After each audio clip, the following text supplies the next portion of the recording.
Hello, welcome to recipe guru by Sumathi. நம்ம இன்றைக்கி தக்காளி ரசவாங்கி எப்படி பண்ணுறது பார்க்க போகிறோம். இது ரொம்ப நல்லாயிருக்கும். இது வந்து சூடான சாதத்தில் பிசினி சாப்பிட்லாம். இட்லி, தோசை அதுக்கெலாம் ரொம்ப நல்லாயிருக்கும் அந்த காம்பினேஷன். ஸோ இது வரைக்கும் என்னோடய சேனல் சப்ஸ்கிரைப் பண்ணாதவங்க சப்ஸ்கிரைப் பண்ணி பெல் பட்டன் ப்ரெஸ் பண்ணுங்கள். ஆல்சோ என்னோடய insta handle recipe guru by Sumathi account follow பண்ணுங்கள். நான் போடுற குக்கிங் டிப்ஸ்லாம் உங்களுக்கு கிடைக்கும். வீடியோவை ஸ்கிப் பண்ணாமல் பாருங்கள், உங்களுக்கு நடுவில் டிப்ஸ் சொல்லியிருக்கேன். ஸோ இன்க்ரீடியன்ட்ஸ் பார்த்துக்கோங்க. இப்போ நம்ம வீடியோக்குள்ளே போகலாம். இப்போ நான் வந்து ஒரு 5 பெரிய தக்காளி எடுத்து ஒரு 2 டம்ளர் தண்ணி கொட்டி வேக வச்சுருக்கேன் இது மாதிரி. ஸோ இப்போது அதை கொஞ்சம் எடுத்து தனியாக ஸ்ட்ரெயின் பண்ணி வச்சுருக்கேன் தக்காளியை. ஏன்னா அந்த வெந்நீரில் இருந்ததுன்னா சூடாக இருக்கும் அதுக்காக.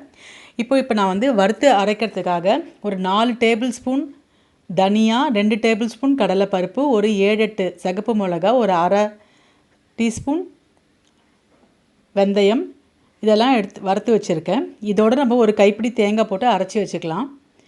இப்போ நான் வந்து வேக வச்சுருக்கிற அந்த தக்காளியை தோலை எடுத்துடுறேன். தோலை நம்ம அதில் உரிச்சிடலாம். உரிச்சாங்களே ஈஸியாக வந்துடும் உங்களுக்கு.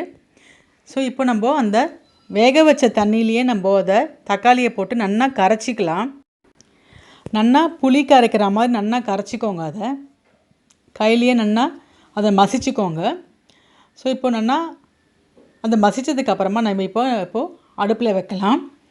ஸோ இப்போ தான் அடுப்பை ஆன் பண்ணி அதை நல்லா இப்போ கொதிக்கட்டும். அதுக்குள்ளேயும் நம்ம வந்து ஒரு கப்பு நான் வந்து பருப்பு வந்து துவரம் பருப்பு வந்து வேக வச்சு வச்சுருக்கேன் ஆல்ரெடி குக்கரில். ஸோ நமக்கு துவரம் பருப்பு வேணும். ஸோ இப்போது துவரம் பருப்பு நமக்கு இப்போ ரெடியாக இருக்குது. அதனால் மத்துலேயோ இல்லை குழிக்கரண்டிலையோ நல்லா மசிச்சுக்கோங்க அதை. ஸோ குழம்பு கொதித்த உடனே நம்ம அதை குத்தலாம் இப்போ அதில். ஸோ இப்போ நல்லா கொதி வந்துட்டுருக்கு. ஸோ நல்லா கொதி வந்ததுக்கப்புறமா இப்போ நம்ம வந்து ஃபஸ்ட்டு அந்த எடுத்து வச்சுருக்க பருப்பை வந்து இதில் போட்டுடலாம். இப்போ நான் உங்களுக்கு ஒரு டிப்பு சொல்கிறேன்.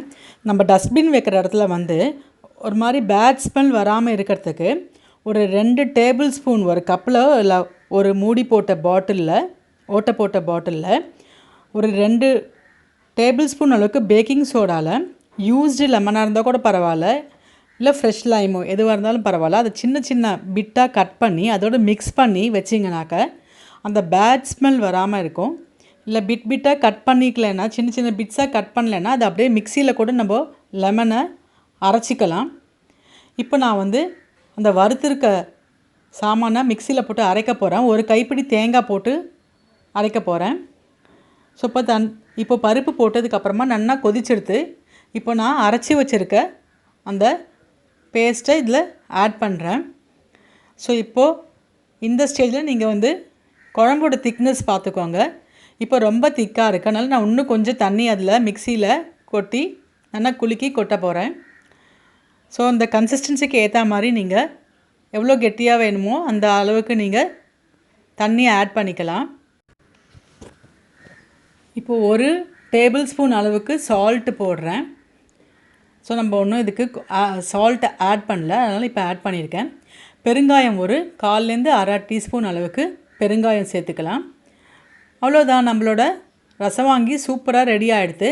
இப்போ இதுக்கு தாளிச்சிட்டாக்கா நம்மளோட ரசவாங்கி ரெடி ஆகிடும்.